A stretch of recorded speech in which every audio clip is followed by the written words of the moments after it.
Nous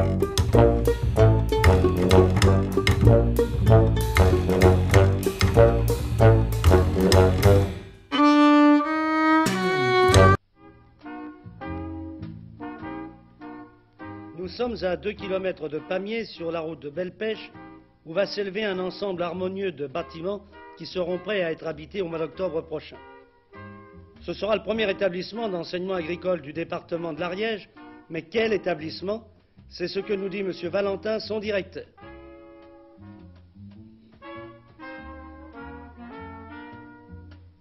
Bien, quelles sont les caractéristiques de cet établissement?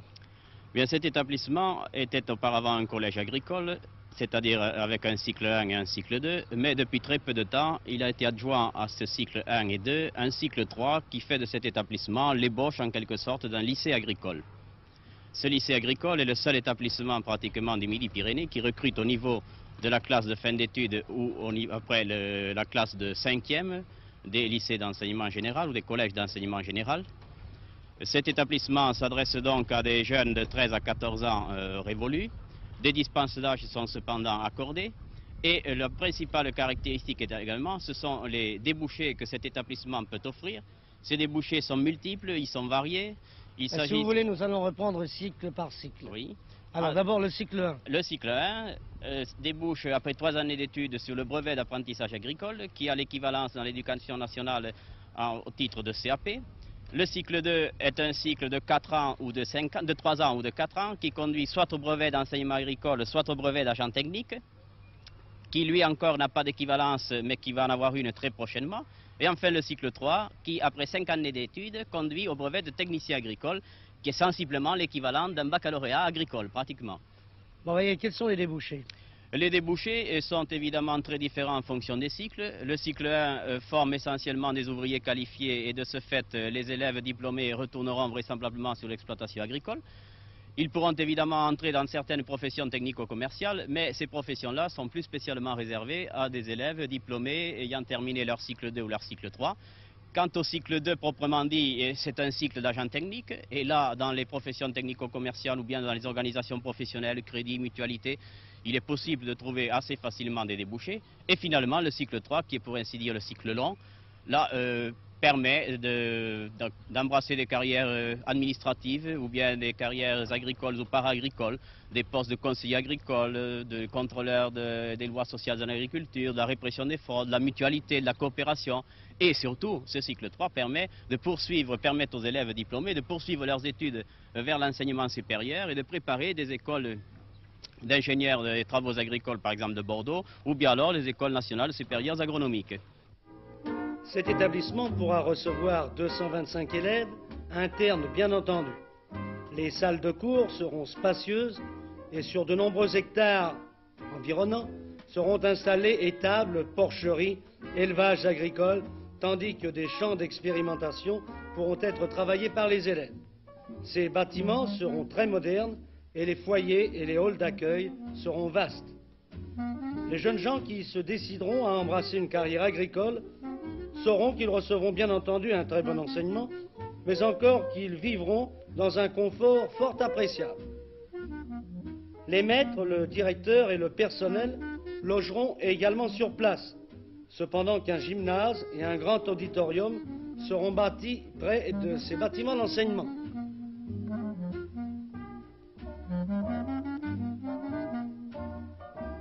Mais jeunes gens et surtout parents qui êtes intéressés par ce lycée agricole qui ouvrira ses portes au mois d'octobre prochain, n'oubliez pas que les dossiers doivent être envoyés avant le 8 juin et hâtez-vous si vous voulez appartenir aux premières promotions du lycée agricole de Pamiers.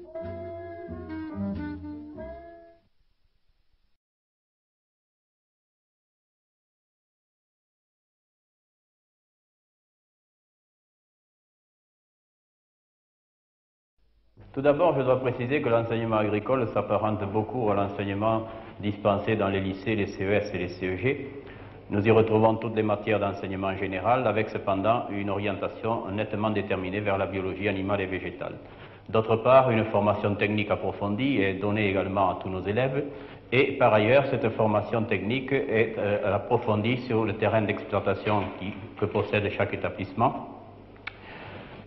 Également, nous avons des activités physiques et sportives et l'éducation culturelle. Ceci est possible grâce à constructions nouvelles qui ont été faites dans tous les établissements, en particulier à l'ampleur donnée aux socioculturels. Et si vous le voulez bien, nous allons tout de suite passer à la visite des laboratoires de biologie. Nous avons étudié plusieurs insectes, nous avons étudié spécialement les ailes et le vol, la marche et le saut. Mais aujourd'hui, nous allons étudier les pièces buccales des insectes. Car nous avons vu au cours des leçons que les pièces buccales comprenaient toujours combien de parties? Élève Ballester? 6 parties. 6 parties, lesquelles? Les énumérer, s'il vous plaît. Le labre. Le labre, qui est la lèvre? La lèvre supérieure. Ensuite. Les mandibules, au Ensuite. nombre de 2. Les mâchoires, au nombre de 2. Ensuite. Et une lèvre inférieure. Et lèvre inférieure que l'on appelle? Labium. Bon, ne pas confondre le labre et le labium. Donc, vous avez remarqué que les insectes ont des pièces buccales toujours en même nombre, c'est-à-dire combien? 6. Mais si ces pièces buccales se ressemblent en nombre, est-ce qu'elles ont le même aspect? Non, ça dépend. Bon, elles n'ont pas le même aspect. Voici donc un exemple de cours de biologie animale.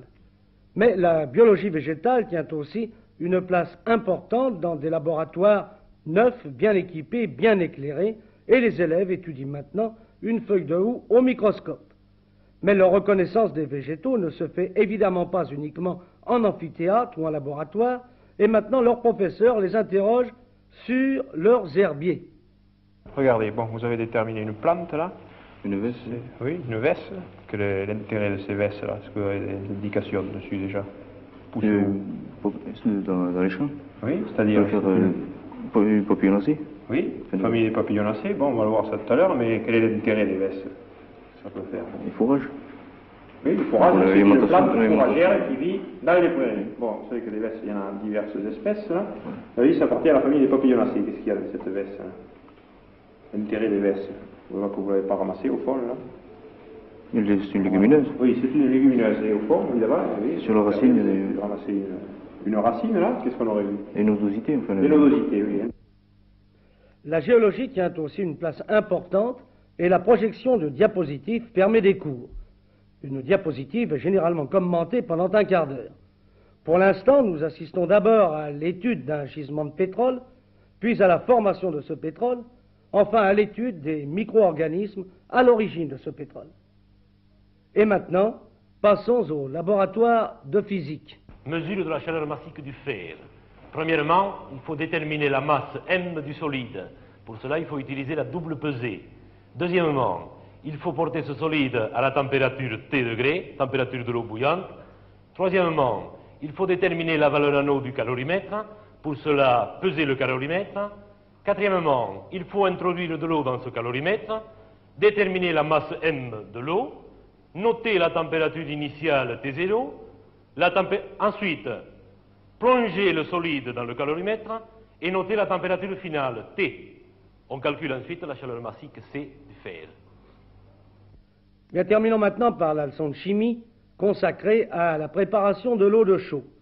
On chauffe d'abord du calcaire, un morceau de craie en l'occurrence, pour obtenir de la chaux vive.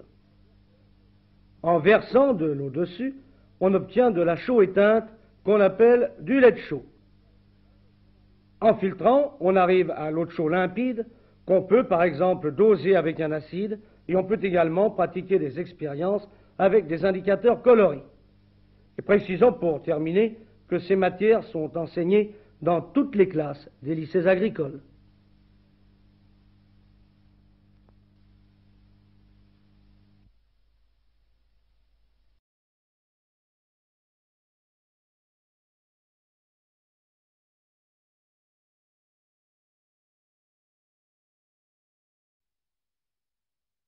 Le lycée agricole de Pamiers, un des 4 de Midi-Pyrénées, a reçu la visite de M. Roger Bellion, préfet de l'Ariège, accompagné des 2 sous-préfets du département, de M. Brisebois, ingénieur général d'agronomie pour la région Midi-Pyrénées, de M. Amaillon, directeur départemental de l'agriculture, du Dr Saint-Paul, député et président du Conseil général, du Dr Bareil, maire de Pamiers, et de plusieurs autres personnalités. Cet établissement, ouvert depuis 7 ans, prépare au brevet de technicien agricole et reçoit des élèves non seulement de l'Ariège, mais de la région. À l'issue de la visite, nous avons d'abord demandé à son directeur, M. Léonce Valentin, si les élèves étaient en majorité issus du milieu agricole. Alors, en ce qui concerne les promotions actuellement en cours de scolarité, le pourcentage de fils d'agriculteurs est de 47%. Les années précédentes, ce pourcentage avoisinait également 50%, ce qui laisse entendre que c'est un pourcentage sensiblement constant. Chaque lycée agricole, monsieur le directeur, possède une spécialisation. Quelle est celle de l'établissement que vous dirigez? Bien, au lycée agricole de Pamiers, nous préparons nos élèves au brevet de technicien agricole option générale, mais également au brevet de technicien agricole à option conduite d'entreprise agricole avec une dominante qui est l'agriculture. Certains autres établissements préparent également ce brevet de technicien agricole à option, mais enfin notre spécialité est celle que je vous ai indiquée avec l'agriculture dominante. Vous avez une ferme d'application? Oui, nous avons une ferme d'application et nous avons en plus des ateliers et des bâtiments d'exploitation. Ces ateliers sont des ateliers bois, fer, machinisme agricole et des bâtiments d'exploitation qui consistent essentiellement en une stabulation libre et une porcherie, puis les bâtiments annexes. Indépendamment de cela, et heureusement d'ailleurs, pour concrétiser l'enseignement qui est donné à nos élèves, nous avons une exploitation de 65 hectares de SAU, c'est-à-dire de surface agricole utile, où nous adonnons essentiellement aux productions végétales, céréales d'hiver, céréales d'été et cultures fourragères. Nous ne pratiquons que peu de cultures industrielles sur cette exploitation. Avez-vous des problèmes de recrutement? À vrai dire, nous n'en avons pas. Toutefois, je devrais vous signaler que contrairement à ce qui se passait les années précédentes, cette année-ci, notre recrutement est un peu modifié. Au lieu d'organiser un examen d'entrée, nous recruterons simplement sur titre des élèves de classe de 3e en nous basant sur les notes obtenues par ces élèves en cours de scolarité et sur les appréciations données par les professeurs ainsi que sur les directives données par le conseil d'orientation. Donc notre recrutement en classe de seconde se fera cette année-ci tout à fait différemment des années précédentes. Et jusqu'à quand peut-on s'inscrire? Les inscriptions sont admises jusqu'au 19 juin car la commission d'admission doit se réunir immédiatement après pour déterminer le nombre des élèves qui sera admis d'après ce nouveau mode de recrutement. Nous avons essayé essentiellement d'uniformiser ce système de recrutement avec celui de l'éducation nationale et c'est la raison pour laquelle nous avons supprimé cet examen d'entrée en classe de seconde.